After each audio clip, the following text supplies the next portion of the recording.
आइए आज हम पढ़ने वाले हैं बेटा नाउन पढ़ने वाले हैं।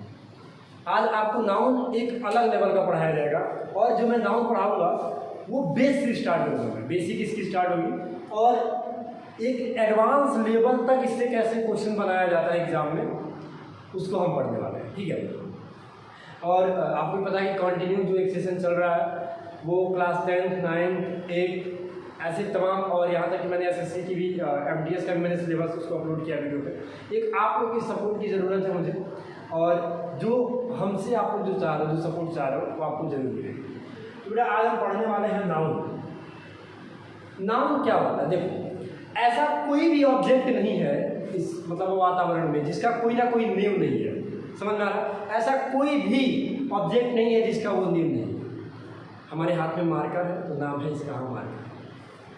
बोर्ड है तो ऐसा कुछ भी नहीं है। चेयर है, टेबल है, हमारा हम खुद, समझ में आ रहा है? तो कोई ऐसा चीज़ नहीं है जिसका नाम नहीं है, और अगर नेम है तो वो नाउन, अगर नेम है तो बेटा वो नाउन होता है। इसीलिए जब नाउन का डिफिनीशन बताया गया, जैसे नॉर्मल लैंग्वेज में बोलते हैं लोग कि noun is the naming, short.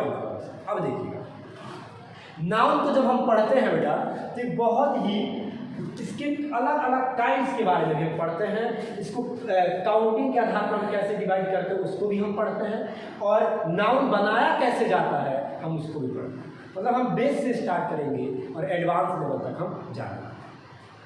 चलिए, तो आपको पता था नाउन है क्या? तो एक नेमिंग वर्ड, एक नेमिंग वर्ड है। अब बहुत सारे लोग ऐसा कहते हैं कि जिसका जो नाम है वही नाउन है। ऐसा भी नहीं है। आप जरा देखिए, मैंने यहाँ पे लिखा राम, मैंने यहाँ पे लिखा श्याम, तो क्या हम राम और श्याम को नाउन बोल सकते हैं क्या? बहुत लोग बिल्कुल बोल सकते हैं। बेटा ऐसा नहीं है। अब हर एक नेम का ना, हर एक वर्ड का अपना एक अलग मीनिंग होता है। समझ में आ रहा है? हर एक नेम का, हर एक वर्ड का अपना एक अलग मीनिंग होता है। तो कैसे हम नाउन बोल देंगे? वो वर्ब का भी हो सकता है, वो तुम्हारा एडजेक्टिव भी बन सकता है। अब इसी को आप सर्च करोगे, श्याम, श्याम को सर्च करके पता कीजिए, अब ये क्या बताएगा? Combination of black and blue, तब तो ये नाउन नहीं हुआ ना, तब तो ये एडजेक्टिव हो गया। तो नाउन रैम है, हम कहेंगे ये राम लिखा है, इसको जब हम सर्च करते हैं ना तो इसको मतलब कुछ धक्का दे। अब यहाँ पे तो ये वर्ब का काम करने लगा, तो नाउन कैसे हो गया? समझ में आ रहा है आपको? तो नाउन क्या है? अगर हाँ, अगर इसी राम को, इसी श्याम को हम नाउन एज अ नाउन अगर हम यूज कर रहे हैं तब वो नाउन, हम एज अ नाउन की तरह उसको यूज कर रहे हैं बेटा, तब जाके वो नाउन होता है। समझ में आ रहा? तो नाउन क्या है? Noun is the naming word. बिल्कुल सही है आपकी बात, लेकिन अगर नाउन की जगह पे हम उसको यूज करते हैं तभी वो नाउन। अब जरा देखिएगा, नाउन का प्लेस क्या क्या हो सकता है, ध्यान देना। वो सब्जेक्ट की जगह पर भी यूज किया जा सकता है और वो ऑब्जेक्ट की जगह पर भी यूज किया जा सकता है। नाउन सब्जेक्ट की जगह पर भी पा सकते हो आप, ऑब्जेक्ट की जगह पे आप पा सकते हो। जैसे मैं यहाँ पर लिखूँ कि Ram gives a pen to Shyam. अब देखो यहाँ पे जो, यहाँ पे ये भी नाउन है, ये भी नाउन है। समझ में आ रहा है कि नहीं आ रहा? अब यहाँ पे जो ये राम है ये सब्जेक्टिव केस का हो गया, यहाँ पे जो श्याम है वो ऑब्जेक्टिव केस का नाउन हो गया। तो हमने यहाँ पे क्या समझा कि नाउन आपका सब्जेक्टिव केस में भी मिल सकता है और ऑब्जेक्टिव केस में भी मिल सकता है। ये थोड़ा सा इंट्रोडक्शन था आपका नाउन का। अब देखिए, जिसको हम केस के माध्यम से पढ़ते। नाउन को हम पढ़ते कैसे कैसे नहीं है, ये देख लो। सबसे पहले तो हम इसको पढ़ते हैं काउंटिंग के आधार पर। काउंटिंग के आधार पर नाउन दो होता है, एक होता है काउंटेबल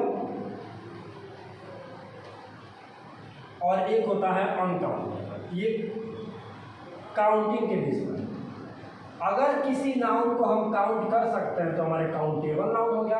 नाउन जिसको हम काउंट नहीं कर सकते वो हमारा अनकाउंटेबल नाउन हो गया। तो ये हो गया on the basis of counting. अगर हम इसका काइंड्स पढ़ते हैं बेटा, काइंड्स अगर नाउन का पढ़ते हैं तो 5 काइंड्स होता है, proper, common, collective, abstract, mediate. ये काइंड्स के आधार पर होता है। देखो बहुत लोग इसका डिफिनीशन याद करते हैं और बहुत लोग को पहचान करने में इसकी दिक्कत होती है कि आखिर हम इसकी पहचान कैसे करें। परेशानी आपको नहीं होगी, बस ध्यान देते रहिए। तो एक ये on the basis of counting हो गया, ये हो गया उनका काइंड्स पे डिवीजन। नाउन तो और कितने काइंड्स में पढ़ते हैं, अब देखो हम उसको जेंडर के भी माध्यम से पढ़ते हैं। नाउन जेंडर एक अलग चैप्टर पढ़ा जाता है इसको। नाउन जेंडर आपको पता है, मैस्कुलिन फीमेल। फिर नाउन पर्सन भी देख लो, नाउन पर्सन पे भी हम पढ़ते हैं। पर्सन में क्या क्या पढ़ते हैं, जैसे सिंगुलर जिसको हम बोलते हैं नंबर, इसको नंबर भी बोल सकते हैं। नाउन नंबर भी हम पढ़ते हैं, मतलब सिंगुलर और प्लूरल। नाउन भी केस हम पढ़ते हैं, नाउन केस भी हम पढ़ते हैं। केस के आधार पर तीन, एक होता है नॉमिनेटिव, एक होता है ऑब्जेक्टिव और एक होता है पॉजेसिव। और जो सबसे लास्ट में पढ़ते हैं वो कुछ नाउन से रिलेटेड हम रूल्स पढ़ते हैं। समझ में आ रहा है आपको? तो ये चीज़ें जो है हमारा बेस है। क्या है ये नाउन का, क्या है बेस है। जितनी इजीली हम ले लेते हैं नाउन को, नाउन इतना इजी है नहीं, समझिएगा तो अपने आप आपको समझ में आ जाए, तरीके से पढ़िएगा तो इजी बन जाएगा। चलिए ये तो हो गया हमारा, हमको नाउन में क्या क्या पढ़ना है, इसको हम इरेज करना। आप वीडियो को पॉज करके इसको नोट कर लीजिए। चलिए अब आ जाइए, सबसे पहले हम काइंड्स के विषय में।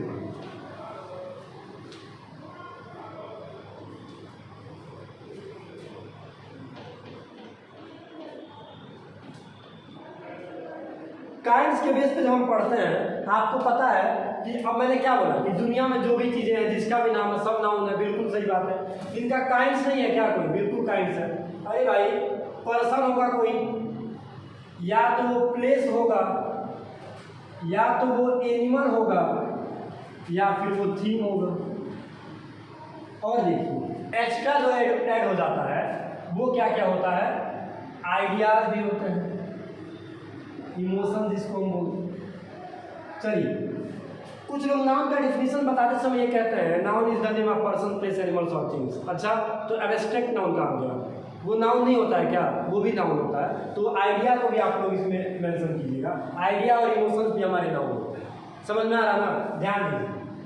काइंड्स आपको पता है, काइंड्स क्या क्या होते हैं नाउन के, एक बार में समझना बेटा, प्रॉपर, कॉमन, कलेक्टिव। पहले इसको समझो और देखो 2 मिनट में तुमको समझ में आने वाला है।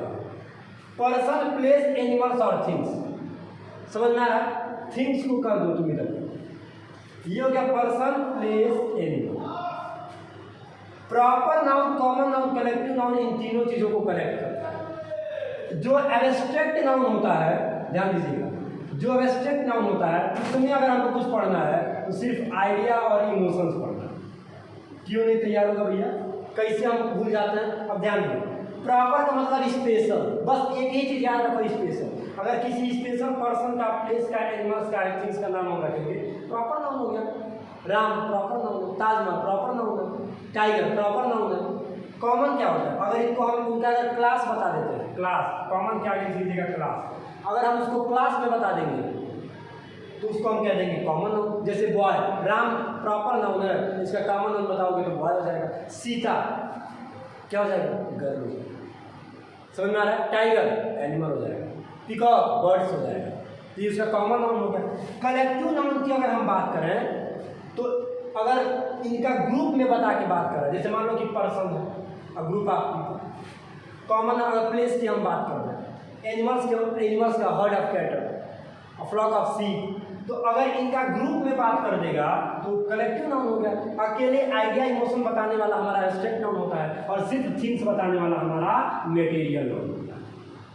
मेटेरियल नाउन होता है, अकेले थिंग्स बताने वाला कौन होता है, मेटेरियल नाउन होता है। कौन सी ऐसी प्रॉब्लम है आपको समझ में नहीं आ रहा है, बिल्कुल समझ में आ गया होगा आपको। फिर देखो पर्सन प्लेस एनिमल, स्पेशल बता रहा है तो प्रॉपर है, पर्सन प्लेस एनिमल्स। अगर सिर्फ उसका क्लास बता रहा है तो कॉमन है, पर्सन प्लेस एनिमल्स और थिंग्स ग्रुप में बता रहा है तो कलेक्टिव है। सिर्फ आइडिया और अगर इमोशन कोई बता रहा है तो एब्स्ट्रैक्ट नाउन है। सिर्फ थिंग्स के बारे में अगर कोई बता रहा है तो मेटेरियल। समझ में आया, आ गया। चलिए अब देखिएगा, अब यहाँ समझिएगा, अगर इन्हीं को हमको डिवाइड करना है on the basis of counting के आधार पर, तो आपको पता है काउंटेबल होगा, अनकाउंटेबल होगा।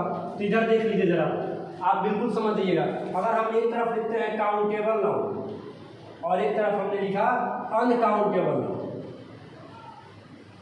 काउंटेबल और अनकाउंटेबल नाउन, इधर ध्यान दो बेटा,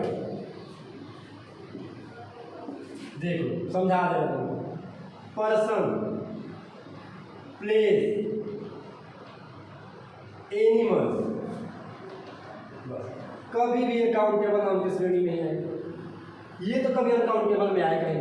भाई कितने सारे बॉयज हैं आप बता नहीं सकते, नंबर में ही होता है काउंटेबल में। जो अनकाउंटेबल में आता है वो होता है हमारा नाउन के बेसिस पे मैं बता दे रहा हूँ, मेटेरियल नाउन और एब्स्ट्रैक्ट नाउन। ये तो हमेशा अनकाउंटेबल की कैटेगरी में आएगा, याद रखना। एब्स्ट्रैक्ट नाउन अगर तुम पहचान कर लेते हो तो हमेशा वो अनकाउंटेबल की कैटेगरी में आता है। मेटेरियल, लिक्विड वाली चीज़ अगर इसमें से है तो वो भी अनकाउंटेबल में आएगा।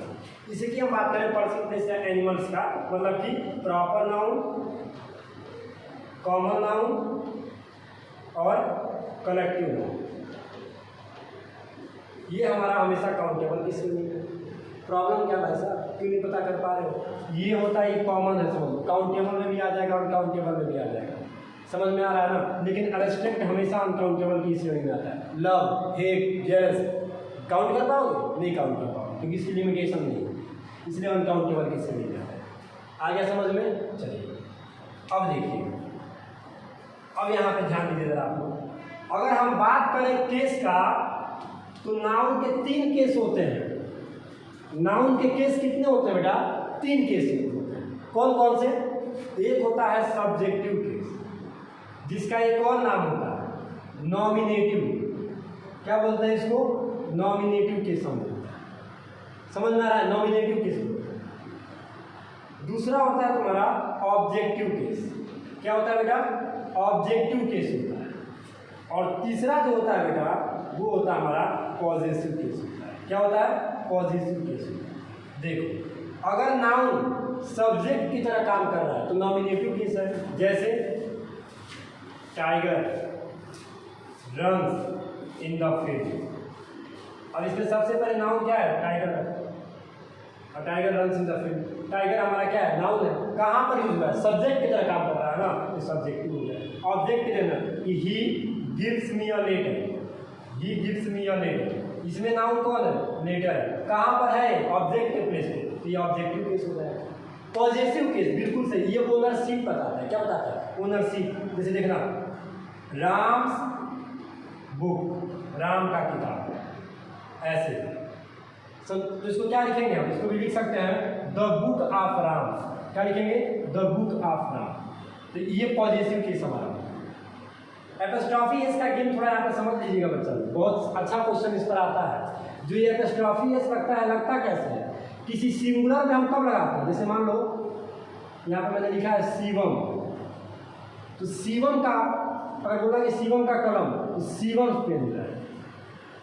अगर एक प्लूरल फॉर्म में रहता, जैसे देखो मेन, वुमेन, समझ में आ रहा है? इसके आगे भी आप एस लगा सकते हो। लेकिन अगर पहले से कोई नाम प्लूरल फॉर्म में हो, जैसे बॉयज हॉस्टल, तो आप देखते हैं यहाँ बॉयज हॉस्टल ऐसे लिखा जाता है, बॉयज हॉस्टल ऐसे लिखा जाता है। बॉयज पूरा लिख के एपिस्ट्रॉफी एस नहीं लगाया जाता है। अगर कोई नाउन पहले से प्लूरल फॉर्म में है तो एपिस्ट्रॉफी लगा के एस का यूज नहीं करते। ये बात आपको हमेशा याद रखना। ये हो गया हमारा पॉजिटिव। तो हमने यहाँ पे केस भी पढ़ लिया। आज हमने क्या क्या पढ़ा बेटा? आज हमने पढ़ा नाउन क्या है, बेसिक चीज़ उसकी हमने पढ़ा। उसके पहले तो हमने उसमें पढ़ना क्या क्या है उसको हमने पढ़ लिया। फिर हमने पढ़ा उसमें उसका जो डिफिनीशन है उसको हमने पढ़ा। फिर हमने पढ़ा उसमें कि जो नाउन होता है उसको कैसे हम अलग अलग काइंड्स में हम पढ़ सकते हैं, समझ सकते हैं। फिर हमने पढ़ा केस क्या होता है। फिर हमने पढ़ा कि नंबर काउंटेबल और अनकाउंटेबल। समझ में आ गया आपको? आई होप कि आपको समझ में आया होगा बेटा। इसको पूरा वीडियो आप देखिए, पूरा नोट कीजिए, समझने का प्रयास कीजिए। नेक्स्ट में हम पढ़ने वाले हैं बेटा जेंडर पढ़ेंगे हम, नंबर पढ़ेंगे हम, और नाउन से कुछ रिलेटेड इंपॉर्टेंट रूल्स हम पढ़ेंगे। Thank you.